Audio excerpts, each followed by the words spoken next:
The emergency klaxons had been silent for 3 hours when Captain Marcus Webb realized they were truly stranded. The diplomatic transport Harmony's Promise sat dead in space, its engines fried by a quantum surge that shouldn't have been possible in charted territory.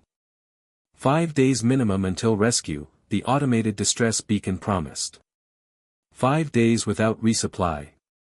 This is unacceptable, hissed Thresh, the Vendali ambassador, his scales rippling with anxiety. Our provisions were calculated precisely for the journey. We have nothing extra.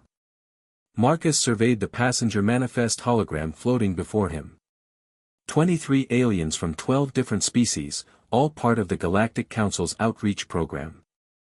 And him, the only human, assigned as cultural liaison.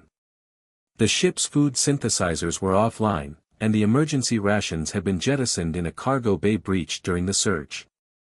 We'll need to inventory personal supplies, Marcus suggested calmly. The next hour revealed the grim truth. Between all 23 aliens, there was perhaps 2 days of food, maybe 3 if they rationed severely. The Threxians required liquid nutrients. The Quilox could only digest processed proteins. The Vendali needed live cultures that would die within 30 hours without refrigeration. What about you, human? Asked Ambassador Threlnix, her crystalline voice tinkling with barely concealed disdain. What meager supplies do you hoard? Marcus pulled out his personal pack. Inside, a water filtration straw, a basic survival knife, and a dog-eared copy of a book titled Edible Plants of the Galaxy, a Forager's Guide. No food at all. The alien stared in horrified confusion. You brought no food? Thresh's translator Chip struggled with the concept. This is madness. Humans are weaker than we thought. Marcus smiled, an expression that made several aliens step back. Humans had earned a strange reputation in the Galactic Council, tough, yes, but reckless. Emotional. Unpredictable. This would only confirm their theories. I don't need to bring food, Marcus said, moving toward the ship's observation deck. Because food is already here. He pointed through the massive viewport at the asteroid field they'd been forced to stop near. Coating many of the larger rocks was a purple-green substance the navigation computer had flagged as stellar lichen, biological hazard, avoid contamination. That? Threlnix's entire body seemed to shudder. That is Xthorian plague moss. It killed 17 Quilox colonists in the outer reaches. It's violently toxic. To Quilox, yes, Marcus agreed, pulling up his data pad. And to Vendali, Threxians, and about 70% of known species. But to humans? He tapped through several biochemical analyses. It's just lichen. Probably tastes like mushrooms. The next morning, Marcus suited up for an EVA. The aliens watched from the observation deck, some with morbid curiosity, others with genuine concern. Ambassador Yeln, the eldest of the Threxians, floated closer to the glass. We cannot allow you to sacrifice yourself, human Marcus, Yeln's translator intoned solemnly. Your death would create diplomatic complications. I'm not dying, Marcus said, checking his suit seals. I'm foraging. The asteroid field was beautiful up close, Marcus thought as he jetted between the spinning rocks. The lichen grew in thick mats, and his scanner confirmed it was indeed the Xthorian variety, packed with proteins, complex carbohydrates, and even some useful minerals. He filled 3 collection bags before returning. Back in the ship's decontamination chamber, the aliens maintained a horrified vigil as Marcus cleaned the lichen, cut it into strips, and ate a piece raw. The human is committing suicide, Thresh whispered to Threlnix. Should we do something? What would you suggest? Threlnix replied. His biology is clearly incompatible with sense. Marcus chewed thoughtfully. Needs salt. But yeah, definitely edible. Tastes like shiitake mushrooms with a hint of seaweed. Over the next 4 days, Marcus's foraging became increasingly adventurous. He discovered that the corrosive stellar algae coating another asteroid was actually rich in omega fatty acids, perfectly safe for human consumption.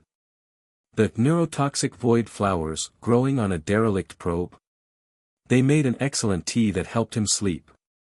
On day 3, he found crystallized formations the aliens identified as viridian death salt, a substance so poisonous that a grain could kill most species. Marcus dissolved it in water and used it to season his lichen strips. Finally, he declared, "Some flavor." The aliens, meanwhile, grew weaker. They'd exhausted their rations by day 4. Some entered meditation states to conserve energy. Others began writing final messages to their homeworlds. Ambassador Yelm approached Marcus on the 5th morning, his elderly form trembling with hunger. "Human Marcus, we have misjudged your people. We thought you weak because you lack our specialized diets, our efficient nutritional extraction systems. But we see now, your weakness is your strength." Marcus looked up from his breakfast of lichen stir-fry with death salt seasoning. "How do you mean?"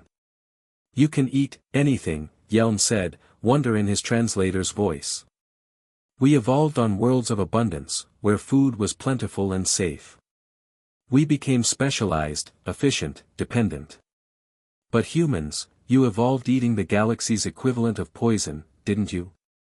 You had to." Marcus thought of Earth, beautiful, abundant, and absolutely filled with things trying to kill you. Venomous plants, toxic mushrooms, bacteria in every water source. Humanity hadn't just survived that world, they'd thrived, learning to identify, process, and consume thousands of species that ranged from mildly dangerous to extremely lethal. "We're persistence hunters and opportunistic omnivores," Marcus said. "If it doesn't kill us immediately, we'll figure out how to eat it eventually." The rescue ship arrived 6 hours later. The medical team was baffled to find 23 aliens suffering from severe malnutrition, and 1 human who'd actually gained 2 pounds.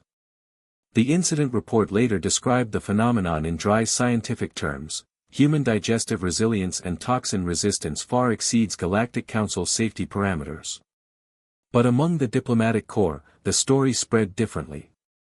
The humans, they whispered, could eat anything. Even the galaxy's poison was their pantry.